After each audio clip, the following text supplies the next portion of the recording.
The tournament leader owns 13 PBA Tour titles, including the 3 majors of the Triple Crown. Former PBA Player of the Year from Double Oak, Texas, Chris Barnes.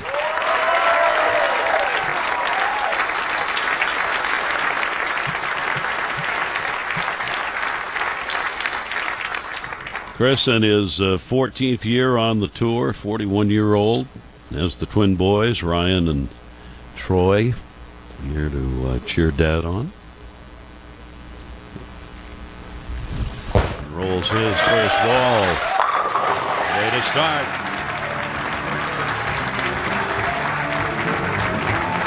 Take a look at our tail of the tape as Barnes kicks it off with a strike. Chris Barnes is a money-making machine out here, or as I like to call him, the human ATM. 13 titles to 2. You can see his titles in matches, or in title matches rather, the major victories. Mike Fagan looking to add one more title to his resume, and that being a major. And Fagan will start it out with a very tough split. And not a good way to start. And what's interesting is Chris Barnes is your top seed, gets choice of starting lane. Chris Barnes chose to start this match, which means he'll finish on the right lane. Fagan out of the gate looking at a 6-7-10 split, and a potential open frame to start.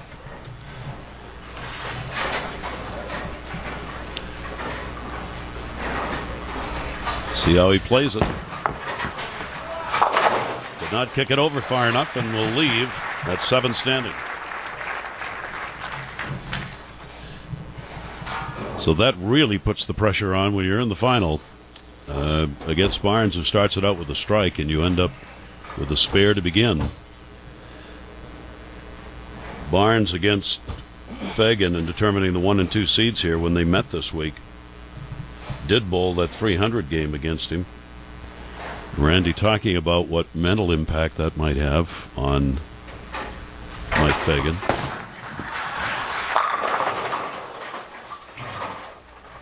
He's going to have the rules changed in the Professional Bowlers Tour that there is no more a number 10 pin. Yeah, he's just going to start bowling no tap. Yep. Well, the big thing for Mike, I think, is that, you know, he bowled 228 the last game, but it was all due to bad carry. I mean, he left 1, 2, 3, 4, 5 10 pins. He never missed the pocket and only shot 228. He opens early, comes back, has a pocket hit, only to leave another 10 pin. Yep. And when you're going up against a guy like Chris Barnes, who's been so dominant in this event, that's not a good sign for you. No. That's not something that's going to loosen you up anytime soon. And you saw him just throw the towel down over there as he went back to sit down. You see Barnes, what he did after qualifying, 228 average, 6-0 in the match play, 806, 743 against Fagan to earn the top seed. He's on. He's been on all week long, and nothing has changed. Previous Masters was in Reno. Barnes bowled well there, but yeah, he ran into arguably the greatest player of all time, Walter Ray. Happened to him again in 2010. This time, Walter Ray, what does he do? Well, he shoots 290 at Chris. Guy shoots 260, 290 at you. It's pretty tough to beat that. The good news for Chris Barnes today, Walter Ray's not here. And he said that yesterday. Started with 2 strikes. Catch a fingernail in it. That may open the door. If he misses this, if not, he still has a nice lead early on. And Mike Fagan, that early open frame, still looking for his first strike. You heard Chris say hook. And then a comment about not really catching it. Put the body English on as he went well to his right after he let that ball go, but it wasn't enough. I mean, this is a simple 2-4 spare.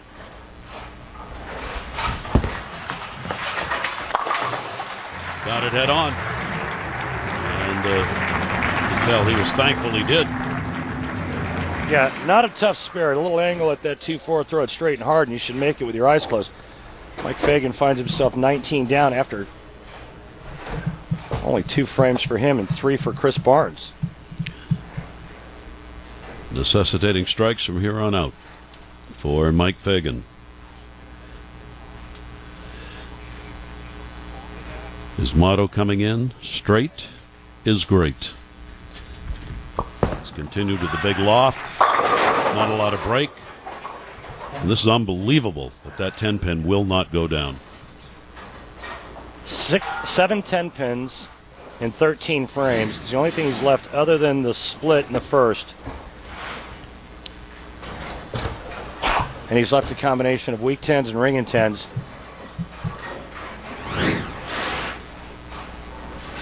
The wheels are definitely turning in that noggin. So he comes back with yet another spare. On hand, Stu Upson, USBC Executive Director.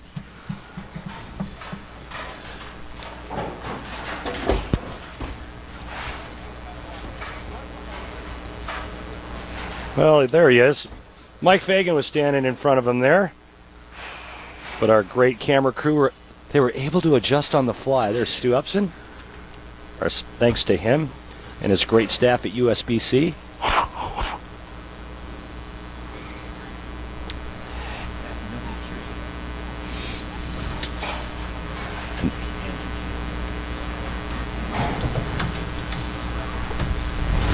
Fagan. Wow. Can we not move the camera every single shot? Can we just leave once? Not One that uncommon doesn't move?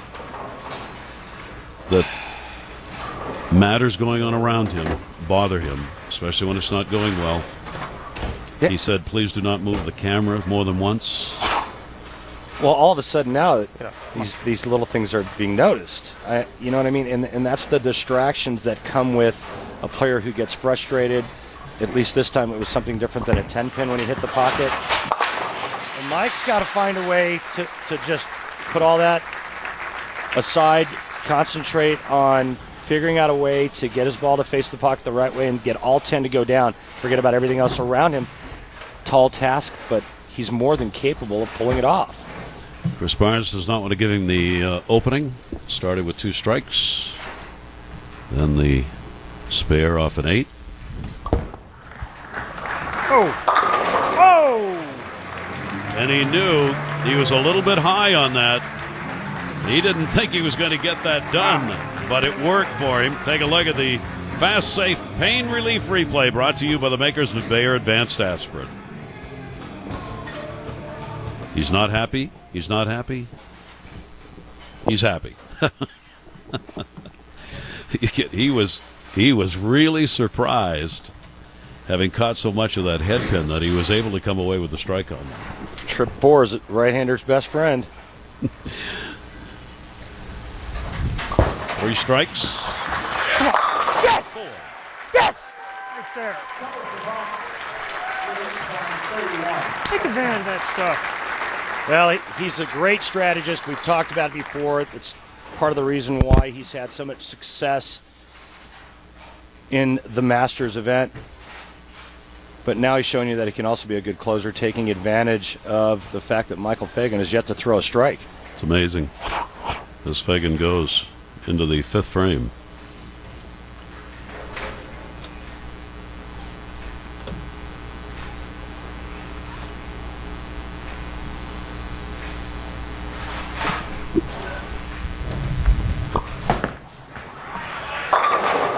And finds it there, and that's what he's going to have to do for the remainder of this match, and hope that Chris Barnes backs off a little bit. Well, that's the thing. I mean, you have to start striking to put pressure back on your opponent. If Mike Fagan doesn't double up in the 5th and 6th frame, his opponent's on cruise control. If Mike were to strike here in the 6th, that sends a message to his opponent, hey, listen, it's not over yet. Well, the St. John's graduate in finance, he almost had a famous book named after him, but not quite. His nickname, Faganomics. Didn't quite meet that book title, though. Freakonomics. He's got it. There you go. Right on.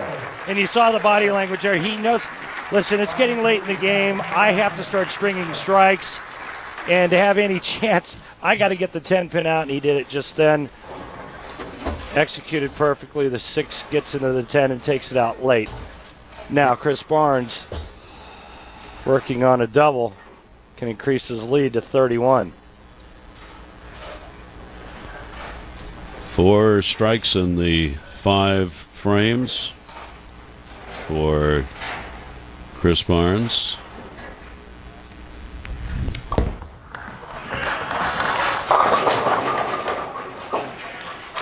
Won't continue the strikes. Hang on. That's exactly what we're talking about. Chris leaves a 2-pin, doesn't increase the lead. Michael Fagan working on a double. All of a sudden, Fagan throws 2 more strikes, and guess what? Back in it. We're tied. And that's if Barnes spares here and strikes in the 7th frame. And that's how quick it can turn around. Working on the spare. Chris Barnes. Right about.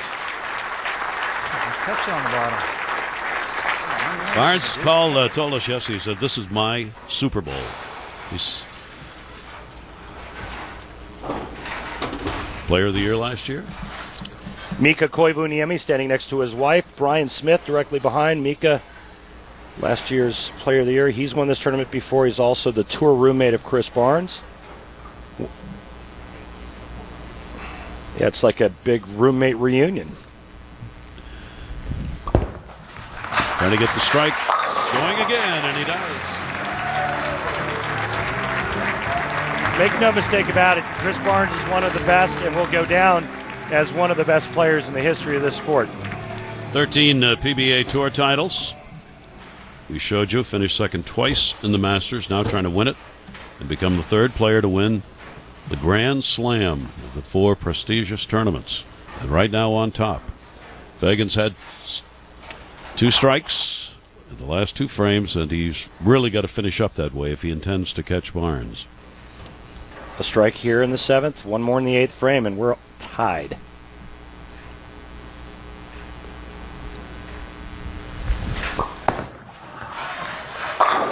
Yep.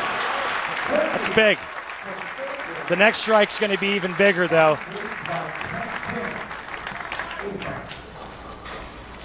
Fagan has found it, averaging 224 to Barnes's 228 in their qualifying rounds. And Barnes now watching as Fagan gets back into the match. A little moisture in that thumb hole, Gary. Get a nice secure grip. Fagan may go to some tape here. Oh, it's a little bit of sandpaper into the thumb, create a little grit. Go to the rosin bag on the fingers. Pre-shot routine. I'm not a big fan of him taking this much time, though, before this shot. Wade Boggs would be proud.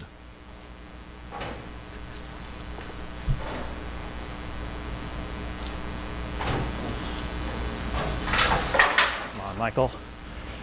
Talking to himself. Yeah, and there's the balk, too. Again, he's got some nice momentum going. The three bagger. Look how much time he's taking in between these shots. A lot can really creep into your mind. Remember the old saying, paralysis by overanalysis. I remember that saying. Hey, he did not freeze. I got to tell you, that's pretty impressive. It's a lot of time to think about one roll. Exactly. There was a lot of stuff going on. So he's done what he needed to do, and that's 4 strikes in a row now for Fagan.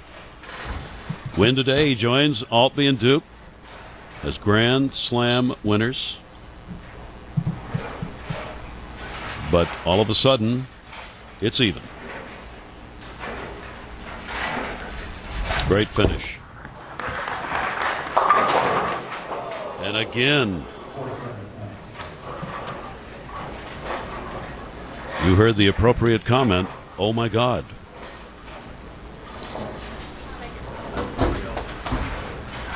Well, he's in total disbelief.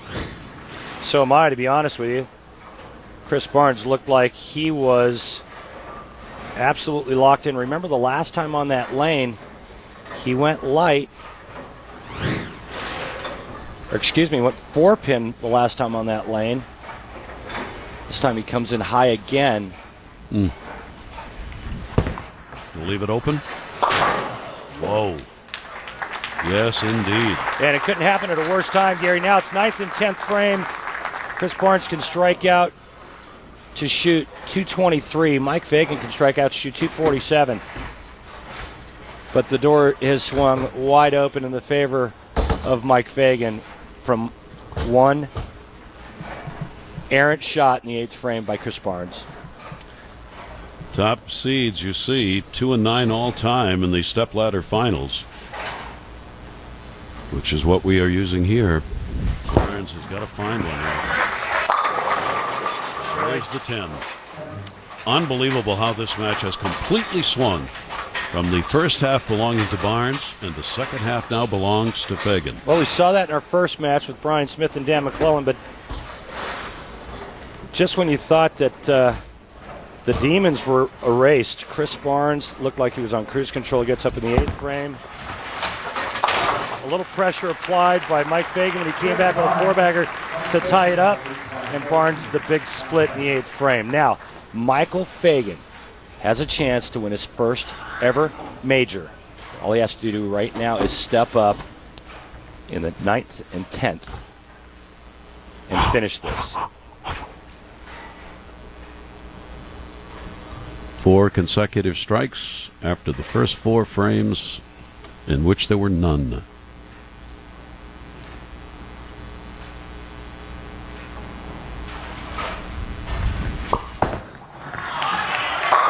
Is he in the groove? That may have been his best shot of the day right there.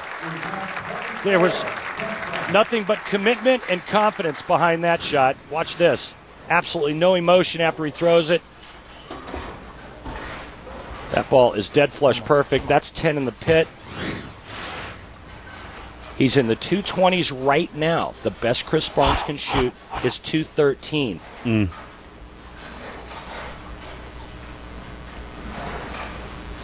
Amazing. Just amazing for Mike Fagan. And even more so probably for Barnes. Right back into it. He needed 9, he got 10. This match is over. Mike Fagan is a major championship winner. He wins the USBC Masters. And for the 3rd time, Chris Barnes will finish 2nd.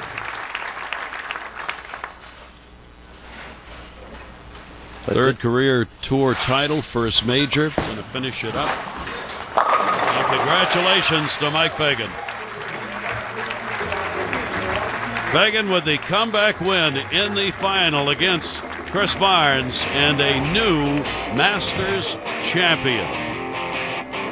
We'll have a chance to chat with that champion, Mike Fagan. Mike Fagan was down by as many as 31 pins after 5 frames. He wins at 246 to 213, and the winner is with Randy Peterson. Thanks, Gary. Michael, congratulations on winning your first ever major. Describe the feeling. Just relieved, I mean, this week was really tough, and I'm just I'm speechless, really. What did you think when Barnes got up and split in the 7th frame? I just said, let's just make 2 good ones, and don't give him a chance, because I know what he's capable of, and I wanted the ball in my hand. Congratulations. Enjoy it. Thank you, Randy. Thank you very much.